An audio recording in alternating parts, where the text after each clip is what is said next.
essentially today, the goal of today is to show you how to go from the basic tenets of cheese making process, going from curd.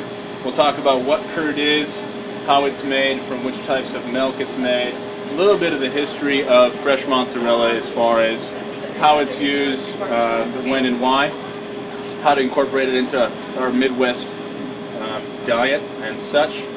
And then I'll actually go through the process of making it, stretching it, if you will, forming it, and then as soon as it rests for a little bit of time, we'll actually taste it. And hopefully you can go home with full bellies and smiles. Is anyone lactose intolerant and can only watch this? I apologize.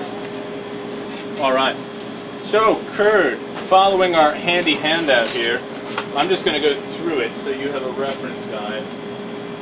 Essentially, mozzarella is taking fresh curd, which is branded milk. You start with the cow's milk.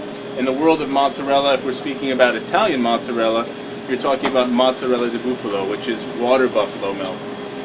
One of the reasons we use the water buffalo milk is because it's higher in fat. And what you're getting from a fresh cheese like mozzarella, where you're not getting a lot of the nuances and characters from aging the cheese, you're getting the richness of the butter fats. And so the whole goal of making mozzarella is to elongate the protein structures, form it, and keep all the flavor you can inside. And the flavor is coming from the butter fats. So when you cut into a ball of mozzarella, it should be supple, room temperature, even warm when it's fresh. And what's oozing from, hopefully, the porous structure inside are those rich, milky butter fats that you add things like salt to. We add tomatoes, basil. Think of all the dishes we incorporate fresh mozzarella with. It's just a vehicle for flavor, and it has flavor on its own. The curd we're using today is called fior di latte, or flour of the milk, because we don't have access to water buffalo milk in the U.S. on a great scale. We do on a small scale. You'll see some water buffalo yogurts coming from the Midwest, coming from Texas, coming from the East Coast. They don't have enough yet to incorporate fresh curd. We're using cow's milk, and our cow's milk curd comes from Buzzards Bay, Massachusetts. It'd be wonderful to get a local Michigan supplier of cow's milk curd, if anyone's out there in Coopersville or elsewhere, Michigan. And so the goal here, because we're using what we're going to get, as opposed to, let's say you buy a ball of true mozzarella di bufalo, water buffalo milk. If it's been refrigerated, it's had to come on a plane from Italy, from Uruguay, Paraguay, wherever they're making it, to the U.S. It sits on a store shelf. Traditionally, what they do to heighten the flavor, because you're not getting that freshly made, rich, unctuous butter fat coming from the water buffalo mozzarella, they add a little bit of salt to the brine. And what that does is just amplify the flavor. Traditionally, the texture is a little firmer and more chewy when you buy store-bought mozzarella. And I'm not saying that buying store-bought mozzarella is a bad thing. We sell a mozzarella loaf that is extruded and is great for things like lasagna, things like that. But if you're going to pay a price for fresh mozzarella, hopefully what you're going to get is the quality of fresh mozzarella and the consistency of something soft and supple and unctuous and ready to go. And that's the way it's used in Italy. It's bought just like baguettes in France. It's daily, made daily, sometimes twice a day. You pick it up right before you consume it. That's the whole logic of fresh mozzarella. We keep ours for 2 days, then they become sandwiches. And so when you take it home, if you were to buy it from us, it comes in the whey, which is just water, room temperature water with a little bit of butter fat. And the reason we put a little bit of the butter fat in that you'll see in the process is so it doesn't leach the butter fats from the mozzarella into the solution. We don't add any salt to our mozzarella. You can do that at home if you want.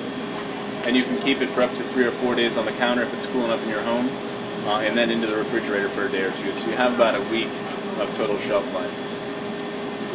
I'm going to get going.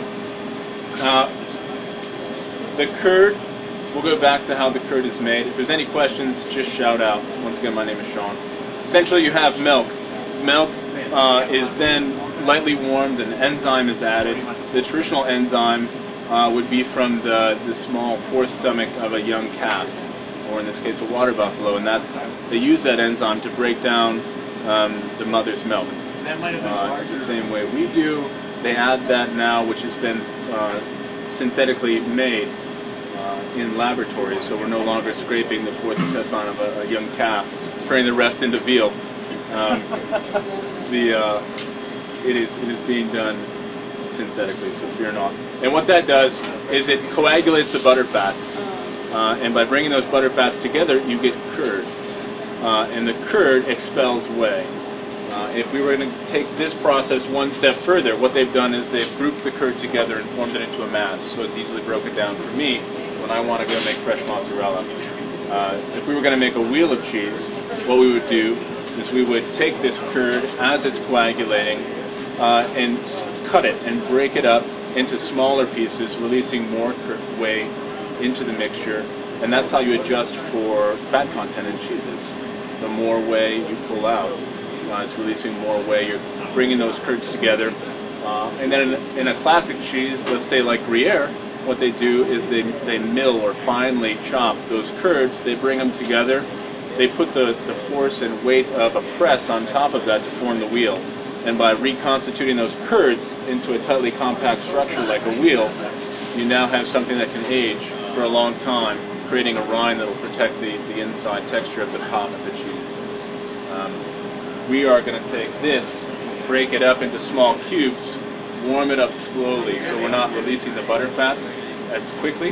By warming it up slowly, we're going to be able to form it into a mass again. We're going to reconstitute from this structure into a mass, and then we're going to do the stretching of the mozzarella, which is more essentially elongating the proteins. And by doing that, it changes the flavor, the texture, and the mouthfeel. And then we're going to form that into balls, or we can make all sorts of wonderful shapes. If anyone wants horses or chickens, I have dromedaries, llamas, I can do them all. And then we're going to eat it, I hope. So here we go.